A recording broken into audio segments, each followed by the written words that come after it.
长相思出圈度证明，杨紫已经是内娱躲不开的演员。这个暑假档，好似神仙打架，古装剧、玄幻剧纷纷上马，一路厮杀，硝烟四起。长相思无疑是备受关注，让大家点赞点到手软的那部。就连央视也站出来为女主杨紫喊话，让大家不要错过这个暑期档。当长相思第1季进入尾声，又有多少人心中会意难平呢？沧海桑田，错爱相杀，痴男怨女，不知道你是否也中了长相思的情人蛊？当花魁杨紫携众男神称霸荧屏时，博得了满堂彩，也听到了很多的质疑声。但是同华10年磨一剑，选择了杨紫饰演那个千呼万唤使出来的王姬，就有金牌编剧选择女主的黄金定律。就像董卿说的那样，人生是一次不断选择的旅程，那么当千帆过尽，最终留下的就是一片属于自己独一无二的风景。剧中小妖的命运浮沉，如3世轮回一般，逃不掉，理还乱，她不曾辜负自己的选择。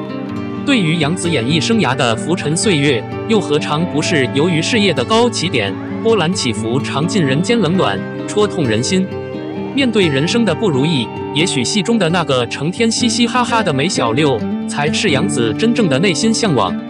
她要做真实的自己，活得通透，活得洒脱，不被束缚，不被牵绊，这才是杨紫人生中不一样的风景。命运轮回，人生之如初相见。伟大哲学家尼采曾说，在永恒轮回的世界里，一举一动都承受着不能承受的责任重负。在这个世界里，每个人都承受着痛苦，却无法撑出生命的重量。生命从未停止，轮回也不曾停止。在长相思中，你想长相厮守，却不知命运把你推向何处，又推向了什么人。即使你是上古的神仙，是洪荒大地之主，或是有着9条命的勇猛神兽，依然躲不开、逃不掉这个永世轮回的宿命。相柳一辈子孤独的心，即使义薄云天，也注定在爱情面前选择我心永恒和舍命放手。涂山璟一生爱的小心翼翼、痴心守护，注定会是陪小妖归隐山田的人。枪玄纵使登上天下至尊宝座，却正不断兄妹之情、恋人之妄想。从树人变为王姬，再沦为树人的小妖，磕着心头血，泪水婆娑，几度身披红色嫁衣。他一路跌跌撞撞地走来，心中念着那句人生若只如初相见。轰轰烈烈的上古神仙大战后，血染的苍茫大地上，只有一片羽毛随风缓缓落下。那便是小妖破碎的心，像是他风中摇曳的生命，在寻找随尘埃而逝的方向。很多时候，我们每个人都无法做出正确的判断和不悔的选择。爱情和生命，成全与相守，重担抵孰轻孰重，小妖给出了选择。杨紫用自己精湛的演技，诠释着梅小六的洒脱，小妖的无奈，王姬的心碎。毫无疑问，杨紫是同华等了10年的女主。她是那个能一身红衣，深情款款，携4位俊男神仙站在官宣海报里的一代王姬。10年沉浮，用实力扛起大女主。小说《长相思》早在2013年就已出版，为何让观众等了10年才搬上荧屏？了解同华的人都知道，他是畅销小说家，又是金牌编剧。他精益求精，不会让作品扎堆问世，也不会让电视剧跟风翻拍。他的多部剧本都是大女主、大格局、大背景，而这个大女主的角色又不是普通年轻演员能轻易驾驭的。梅小六的这个角色不仅要女扮男装，还要演出小混混的邋遢和机智。换回女装，小妖不仅是枪玄的妹妹，也是涂山璟的姐姐，还是香柳的知心玩伴。这个女主要演得了妹妹的娇柔，又要演得了姐姐的沉稳，又要随时切换到梅小六时的顽皮。经历了人世间的无数悲欢离合后，这个绝世王姬更要演得出对生命轮回的无奈、痛苦和绝望。这是同华对自己笔下那个至真至切的上古神女的宿命安排，也是对能饰演这个大女主的要求。放眼90后小花，杨紫入了金牌编剧的法眼，因为似乎这部剧就是为她量身定制。杨紫有演技，有颜值，可塑性强，更是圈中的拼命三郎。在新冠疫情隔离在家的3个月，孰悲剧本，莫让时光空等闲。她还是国民好女儿，出道皆正面、正能量，拥有深厚的群众基础。对于杨紫来说，她凭借《欢乐颂》中邱莹莹一脚成功出圈。与此同时，杨紫也在不断努力寻找自己演艺事业的突破口。虽然她不是观众眼中的花瓶，但是内心却渴望有超越自己以往角色的机会。在《亲爱的、热爱的》里，她积极阳光，这是她一贯的风格。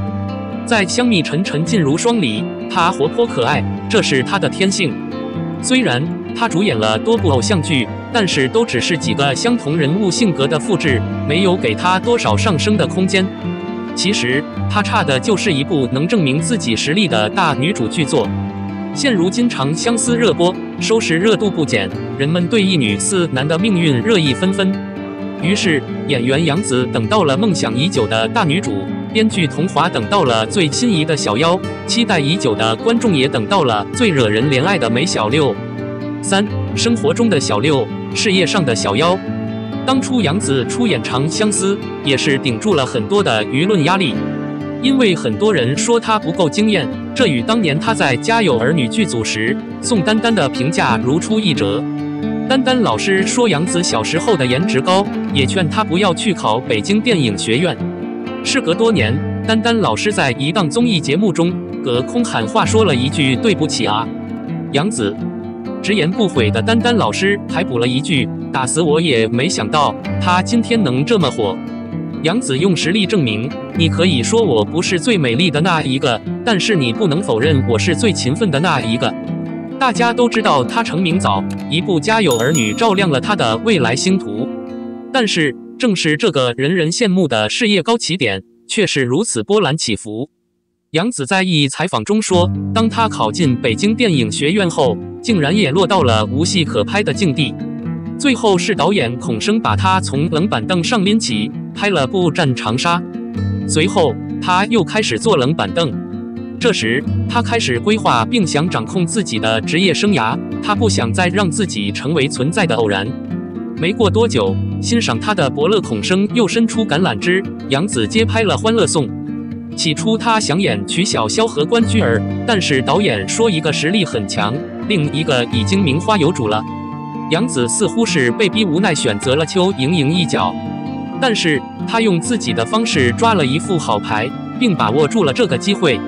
杨紫凭借此剧提名中国电视金鹰奖观众最喜爱的女演员奖，以及第23届上海电视节白玉兰奖最佳女配角。从此，她不再是存在于观众面前的偶然，以及导演口中说的那个角色不适合你。事实也证明，她没有辜负自己当初的选择，没有辜负选择她的导演。她在《长相思》中可圈可点的表演中，也没有辜负桐华的10年等待。10几年前，她还是名不转经传的年轻演员，随时被有资本撑腰的女演员顶替下来。那时，她会落泪，她会伤心地跟着妈妈走出摄影棚。现如今，她褪去童星光环，褪去稚嫩，破茧成蝶，已经不怕出现人生中的各种不如意。因为她长大了，她有着属于自己的内心向往。在生活中，她有了像梅小六那样的真诚与乐观。在事业上，有了像小妖一样的霸气与坚韧。就像导演陆川说的那样，因内心的向往，我们会在命运的道路上最终遇到属于自己的电影。长相思这个大女主大获成功后，她又给自己的人生定下了新的奋斗目标。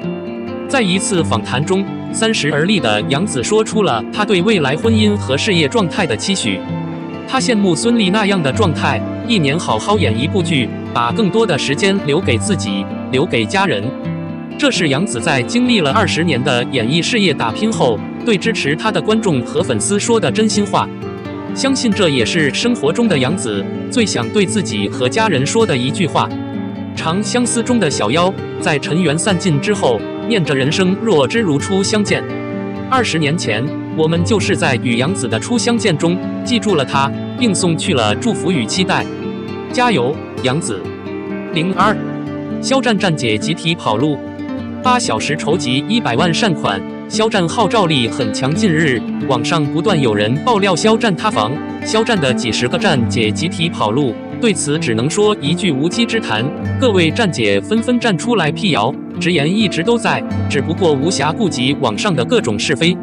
值得一提的是，肖战的影响力和号召力一直都非常强大，粉丝们8小时的时间就筹集了100万善款，这样的影响力已经可以说明一切。据爆料，肖战站姐集体跑路，更有甚者有人透露这是因为肖战塌房了，这样明目张胆造谣和诋毁，实在是很可耻。紧接着，一方面各位站姐都站出来辟谣，其实大家一直都在，也都纷纷表态，从来都没有远离。另一方面，在危急关头，粉丝们只用了8个小时的时间就筹集了100万善款，这些都说明大家对肖战的爱很真切，从来都不是朝三暮四。从粉丝们的反响来看，大家纷纷点赞小飞侠正能量，希望大家继续努力，跟随优质正能量偶像肖战的进步，齐心协力，共同努力，践行公益初心。至于网上乱七八糟的造谣，这些不可能对肖战的演艺事业产生影响，公道自在人心。既然选择了肖战，就没有想过放弃，在肖战最困难的时候都一直都在，更何况如今。总之，在这里表态一下，会一直期待和支持肖战，不管发生什么事情，都会坚定站在肖战这一边，一起奔赴美好的未来。可能还会遇到各种各样的困难挫折，没有关系，乌蒙磅礴走泥丸。肖战未来可期，一直都值得追随。